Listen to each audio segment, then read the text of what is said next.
Bienvenue à toi, Seigneur de guerre, tu es sur Commander TV et ici, ça parle peinture.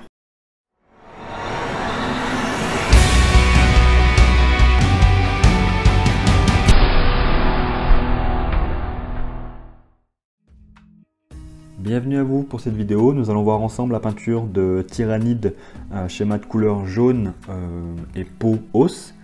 Nous allons voir donc toujours des techniques qui se veulent rapides et efficaces, beaucoup basées à base d'ombrage, de lining et surtout de lavis pour justement nous simplifier la vie et de gagner beaucoup de temps. Nous partons donc d'une couche à l'aéro de PA-R beige Rodom ou tout simplement d'une couche de bombe de couleur os. N'importe quelle couleur os fera effectivement l'affaire. Ici, on vient donc ensuite déposer notre couleur de jaune pétant sur toutes les parties de carapace. Dans mon cas, et pour gagner énormément de temps, j'ai tout appliqué à l'aéro. On peut bien sûr faire cette étape au pinceau. Ce sera bien sûr une étape légèrement plus fastidieuse, mais tout aussi faisable.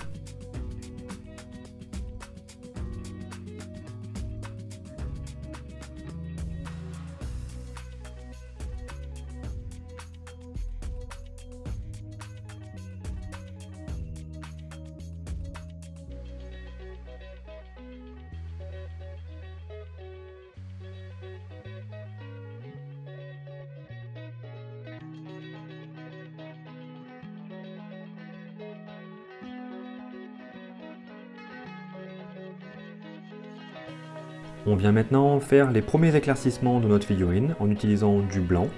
On peut donc faire tout simplement soit un fondu au pinceau de blanc sur toutes les parties d'arête ou des parties saillantes de la peau de notre figurine, ou faire ça à l'aéro pour avoir un rendu vraiment beaucoup plus rapide.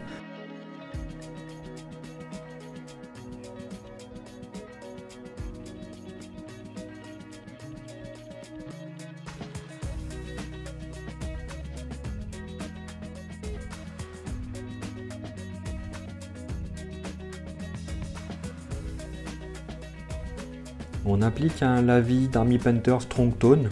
On vient donc l'appliquer soit à l'aéro, soit au pinceau. On vient donc maintenant rééclaircir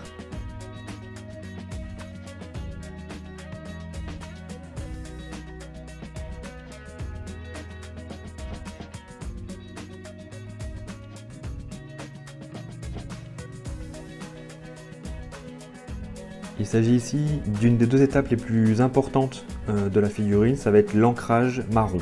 On va donc venir pulvériser ou déposer au pinceau de l'encre marron sur chaque creux qui nous paraissent importants. Typiquement entre les carapaces, entre la carapace et la peau, surtout entre la carapace et la peau, c'est vraiment important. On vient rééclaircir et redonner de la vie un peu à notre jaune en utilisant les glazes. On voit donc qu'effectivement la transition marron, jaune, blanc se fait beaucoup plus facilement grâce à ce glaze.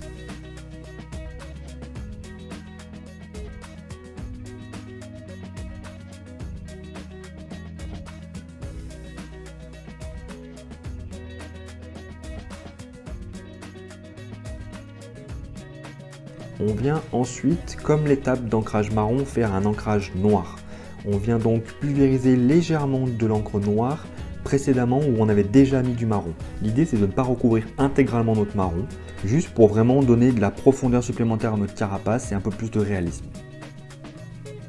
Pour le reste de la vidéo, vous ne verrez pas effectivement cet effet noir sur toutes les carapaces, car je m'en suis rendu compte à la fin, une fois avoir fini la figurine, qu'il manquait justement ces petites profondeurs de noir. Donc c'est pour ça qu'on ne les retrouvera pas sur les autres étapes de peinture.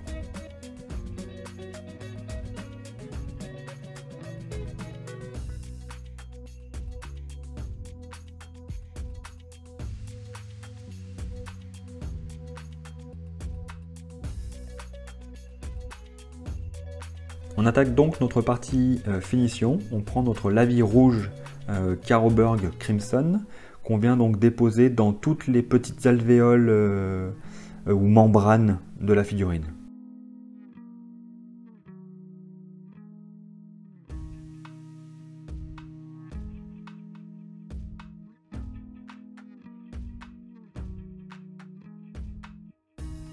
On continue l'étape lavis en utilisant l'agrafe Earthshade.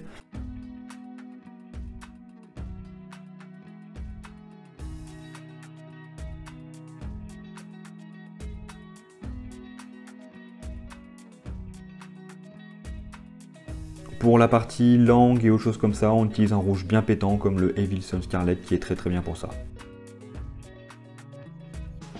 On vient maintenant effectuer un lining assez précis avec du blanc ou du Witch Flèche qui a l'avantage d'être un peu plus cassé que le blanc. Et on vient donc faire quelques arêtes, quelques petites rayures sur la carapace, le tout histoire de vraiment accentuer la définition de notre figurine qui est déjà bien aidée grâce à l'ombrage précédent qu'on a pu faire.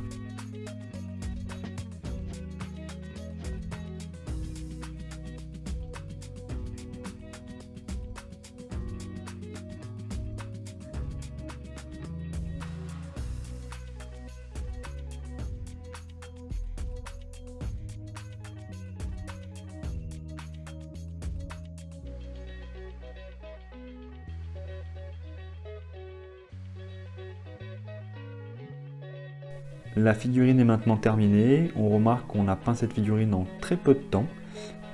Il s'agit donc ici de mes deux figurines test. J'ai peint un petit et un gros pour me donner un ordre d'idée sur l'aspect que ça allait avoir sur le reste de l'armée. Et donc toujours pour vous donner un ordre d'idée, j'ai peint environ 2000 points tyrannide jaune, une liste assez typique, gros petit, sur 4 jours intensifs qui pourraient correspondre à 1 ou 2 semaines de peinture plus légère. Je tiens à remercier particulièrement mon partenaire Hobbyshop qui m'a gentiment fourni les figurines. Merci à vous les copains. Merci à tous d'avoir suivi cette vidéo. J'espère que la vidéo vous a plu. N'hésitez pas à liker, partager et commenter. Ciao ciao!